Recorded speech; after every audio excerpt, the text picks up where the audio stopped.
Secretary of Treasury. Secretary of Treasury. Deals with money. Deals with money.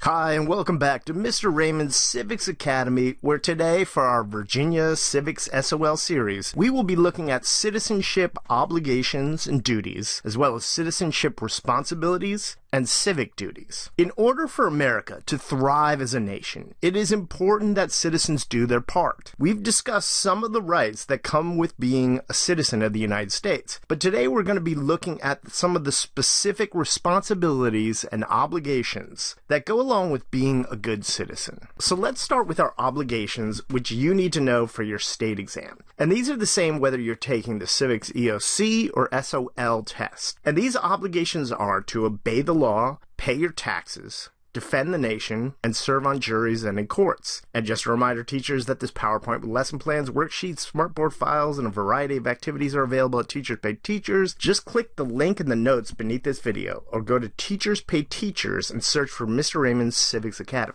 Obligations and duties are the things that citizens have to do. Citizens don't really have a choice, although some Americans ignore these, and they usually end up in trouble with the government. And your test will use one of these two words to describe the things that citizens must do. Obligations if you're taking the EOC, and duties if you're taking the SOL. So if you are obliged to obey the law and pay your taxes, this means that you are expected to do it. If you have a duty to defend the nation or serve on juries, it's something that you must do. You don't have a choice. It's important to remember that fulfilling our obligations or duties is what makes our government effective. After all, the government can pass all the laws it wants to keep us safe, but if no one obeys them, what good do they do? The government can give us the right to trial by jury, but if no one shows up for jury duty, we lose that right. So let's take a closer look at these. You are familiar with obeying the law. Maybe your town has a bicycle helmet law, and if you don't wear one, you can get into trouble. The more serious the crime, the more serious the punishment. Laws are designed to make us an orderly and safe country, so citizens are obliged to obey them. Next is taxes, and no one likes paying taxes, but they are an important necessity for our government to operate. Taxes pay for government services like roads, schools, the military, fire departments, libraries, parks, and lots more. In order for us to enjoy these government services, citizens have a duty to pay their taxes, and people can actually go to jail for not paying their taxes. Next up is to defend the nation. There are some countries in which all men are required to join the military at a certain age. In fact, in the country of Israel, both men and women are required to join the military. In our country, we have a volunteer military. People join because they want to. But America has fought in wars in which men were required to join the military, and this is called the draft. For that reason, all men between the age of 18 and 25 are required to register with the Selective Service in case they are needed to defend the nation. Again, this is something that if you don't do it, you can get into trouble. They're talking about having women register with the Selective Service, and the Selective Service just keeps track of young people for the draft. But America has such an advanced military that it's very unlikely there will be another draft in our lifetime. The right to have a jury decide a court case rather than the government is a very important right. In fact, losing the right to trial by jury was one of the things that the colonists complained about in the Declaration of Independence. Adults in this country receive a summons, which is a court order to serve on what is called jury duty. Sometimes adults like to pretend that they didn't receive the letter or that this isn't required by law, but you can receive a fine if you don't show up for jury duty. And this is a very important job, so everyone should show up. In addition to jury duty, citizens are required by law to serve in court if they are called to be a witness. Again, they will receive a summons or court order to do so. Jury duty is a very important obligation and duty for Americans to fulfill. So if those are the things that you must do, what are the things that citizens have a responsibility to do? And remember, while responsibilities are not required, they are things that you should do to be a good citizen.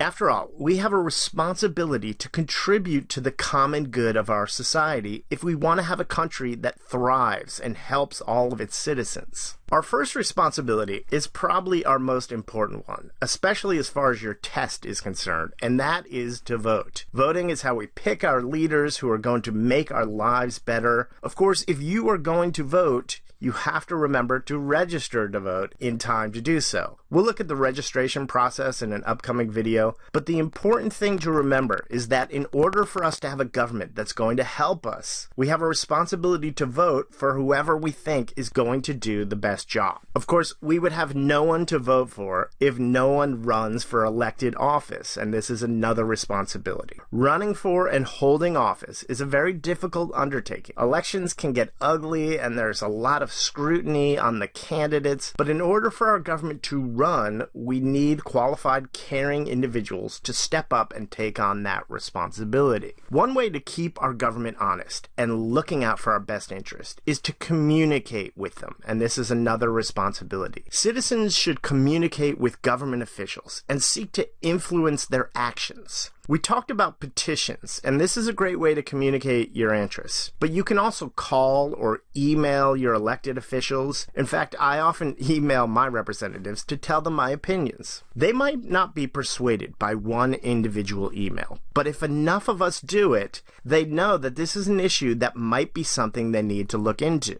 After all, if they don't take our communications seriously, we are going to vote for someone else. So send your officials emails or letters, sign petitions, or call them. You have a responsibility to communicate with government officials. In addition to running for elected office, we need citizens to sometimes volunteer for appointed positions and to attend public meetings. A lot of town council positions are voluntary, and expressing your opinions to your local leaders at public meetings is a good way to address local issues.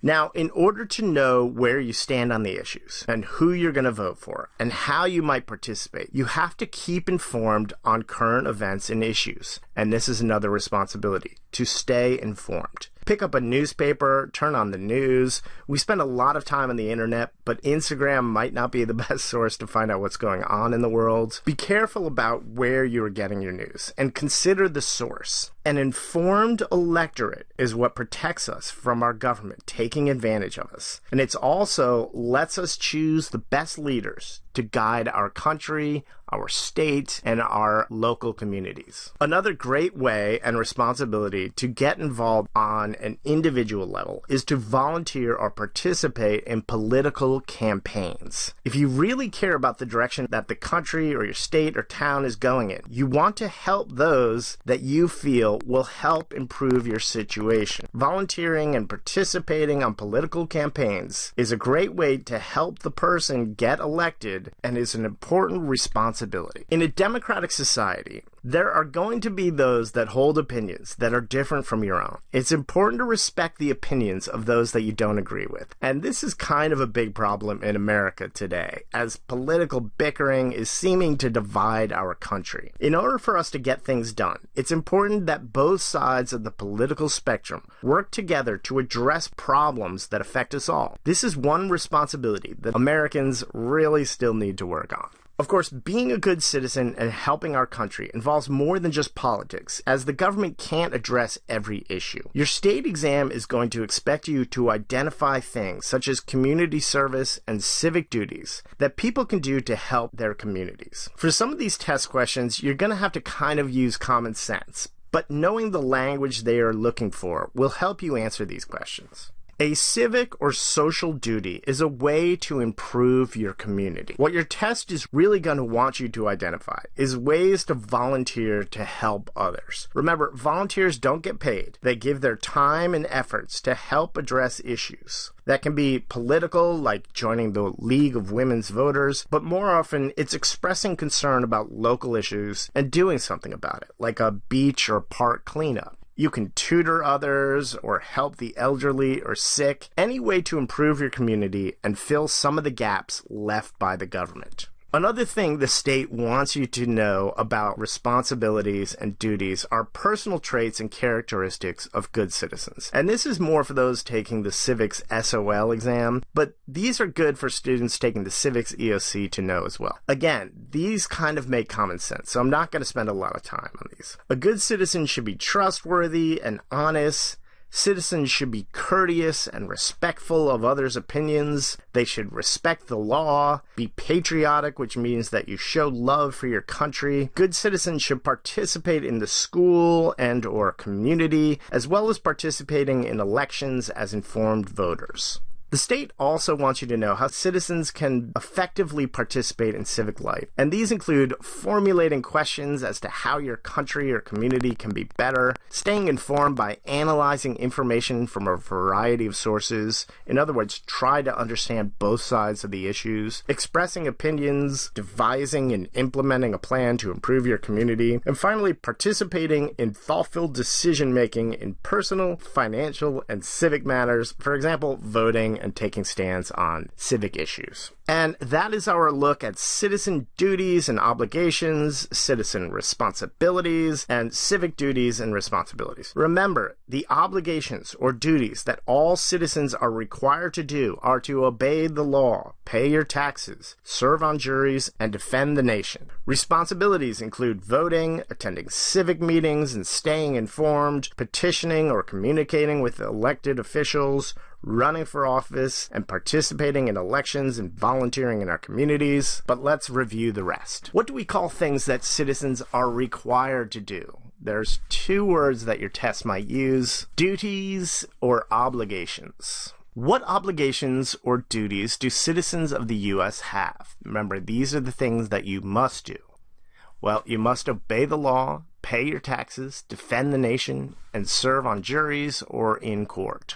What are some of the responsibilities that U.S. citizens have? These are the things that you should do. Remember, you should vote, you should run for office, you should stay informed, you should volunteer, and you should communicate with office holders. Here is a multiple choice test question. A citizen can help ensure the rights of an accused person by A, serving on the military, B, paying your income tax, C, serving on a jury, or D, obeying the state law. Well, only one of those is about helping a person accused, and that is C, serving on a jury. Here's another practice test question. Why is community service important in a democratic nation?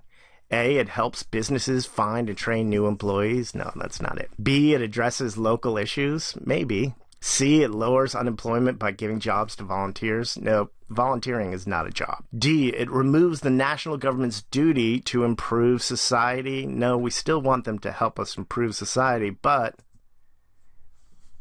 B is your best answer. It addresses local needs. And that's it. I want to thank you guys for watching. Up next is political parties, so be sure to subscribe. Just a reminder, teachers, that this PowerPoint, lesson plans, worksheets, smartboard activities, tests, study guides, and additional activities are available at Teachers Pay Teachers, just $1.99. Click the link in the notes below or search for Mr. Raymond's Civics Academy at Teachers Pay Teachers. Again, guys, keep up that great work and you are going to ace that exam.